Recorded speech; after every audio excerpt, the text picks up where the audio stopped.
Bonjour à tous, ici le Geekophile et on se retrouve pour une nouvelle émission de Comics Savoir.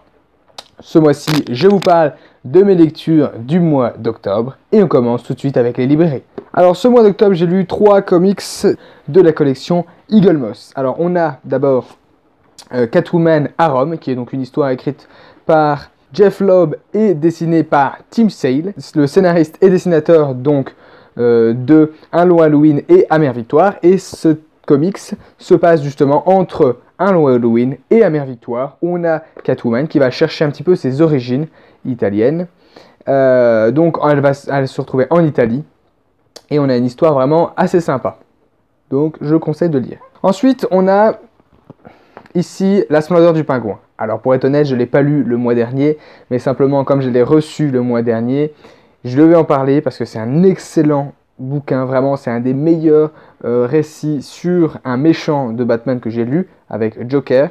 La Splendeur du Pingouin, c'est vraiment un excellent récit et je vous conseille, donc l'édition là, elle coûte 13 €, donc je vous la conseille vraiment, ou alors si vous la trouvez en urban, voilà, vraiment jetez-vous dessus, c'est une pure merveille.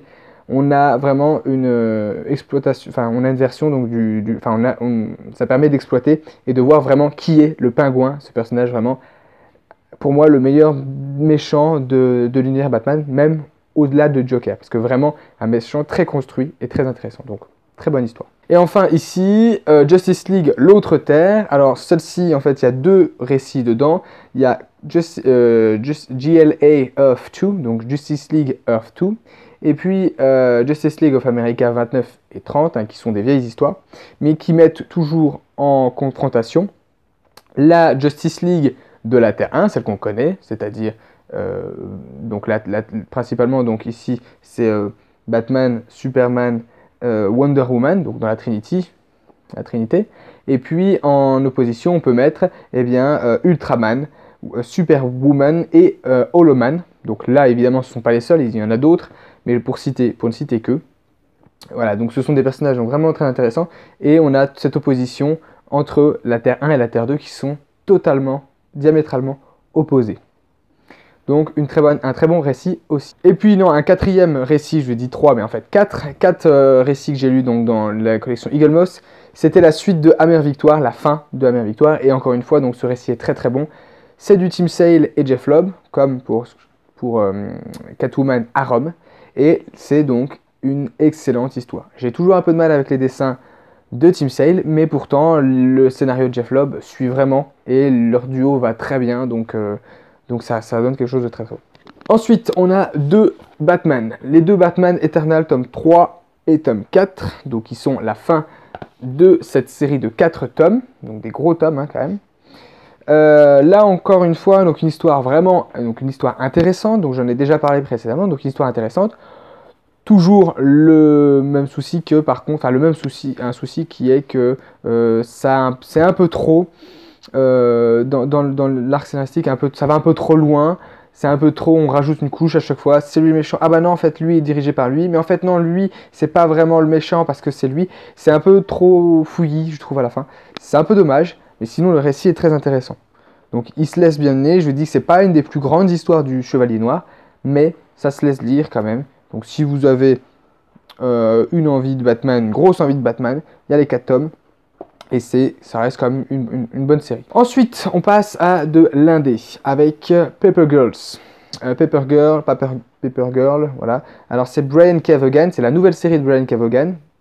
Alors Brian K. Vaughan, j'en ai déjà parlé précédemment dans une émission avant, quand j'ai parlé de Saga, voilà, qu'il faut que je continue d'ailleurs.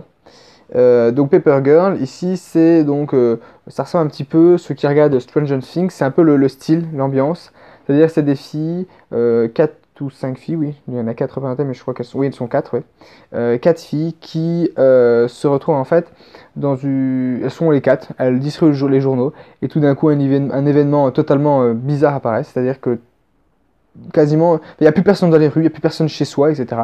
Et des événements très étranges vont survenir. Et pour l'instant, un grand mystère plane sur ce récit. Et donc, du coup, j'attends la suite avec impatience pour comprendre ce qui s'y passe. Voilà. Donc, un bon récit. Pour l'instant, c'est vraiment une mise en bouche, une mise en place. Ça se passe dans les années 80, ouais, fin des années 80. Mais c'est vraiment intéressant comme histoire, c'est assez bien mené.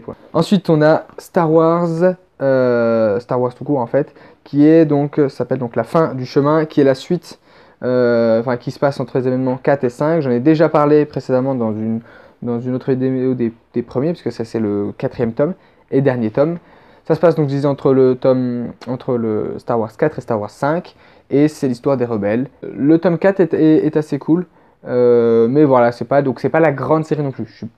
Il y a des très bonnes séries sur Star Wars, c'est pas ma préférée, voilà. Mais elle reste très intéressante. Ensuite, et pour terminer, 3 comics Marvel, ou du moins un bloc donc, de 3 et un 4e que je montrerai après. Donc ici, on a donc les Earth X tome 2, 3 et 4. Donc j'avais déjà parlé du tome 1. C'est très intéressant parce que c'est donc du Alex Ross et Krueger pour la plus grosse partie. Donc Alex Ross et Krueger qui sont au scénario et Alex Ross au dessin. C'est assez intéressant parce que bon, déjà j'adore les dessins d'Alex Ross. Je suis un grand fan des dessins d'Alex Ross, c'est très connu dans les couvertures, hein, voilà. Les couleurs qui sont utilisées j'accroche un peu moins parce qu'ils cassent un peu le dessin, c'est dommage.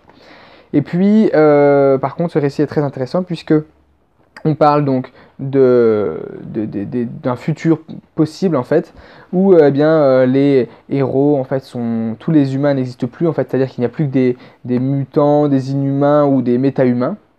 Et du coup, ça c'est ce qu'on a vu dans le tome 1. Et donc c'est la suite des événements du tome 1. Donc je ne vais pas redécrire les événements du tome 1 pour éviter de spoiler tout le tome 1. Mais c'est assez intéressant.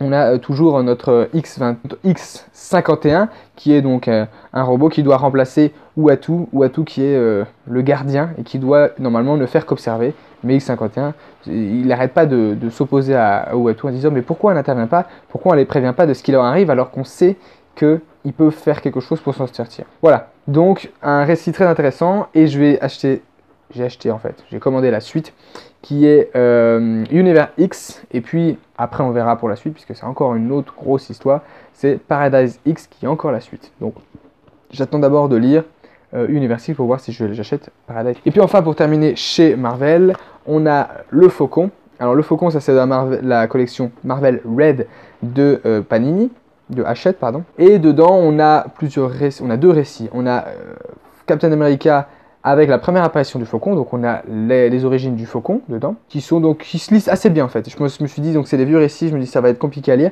C'est du Stan Lee, et en fait Stan Lee est étonnamment très facile à lire par rapport à des vieux récits. Je trouve que j'adore la manière dont il écrit, et je trouve que il est très lisible, contrairement à certains auteurs de la même époque qui vont beaucoup plus décrire que lui, ça va beaucoup être plus long, des gros pavés et tout. Il a des pavés, des fois il met des pavés, mais c'est beaucoup plus net, beaucoup plus fluide dans l'écriture, et donc Stan Lee fait un très bon travail là-dessus.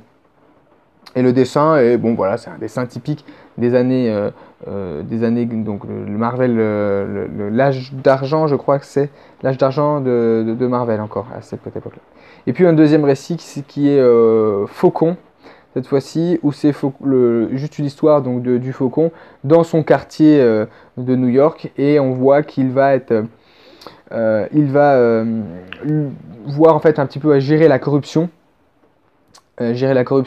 dans son quartier, et puis c'est de gérer un petit peu les gangs, et d'autres problèmes vont se retrouver sur son chemin, et c'est assez intéressant. C'est pas une grande histoire, j'ai préféré limite en fait les origin story par Stan Lee que la deuxième histoire, qui est écrite d'ailleurs par Jim Owslett, Mark Wright et puis Paul Schmidt, donc je sais plus qui est au dessin, mais en tout cas c'est ces trois personnes là qui sont derrière l'histoire de Faucon. Voilà, c'est tout pour les comics en librairie, et puis je vais passer donc sur la prochaine émission en revue les kiosques de octobre. Sur ce, je vous dis à très vite, ciao ciao.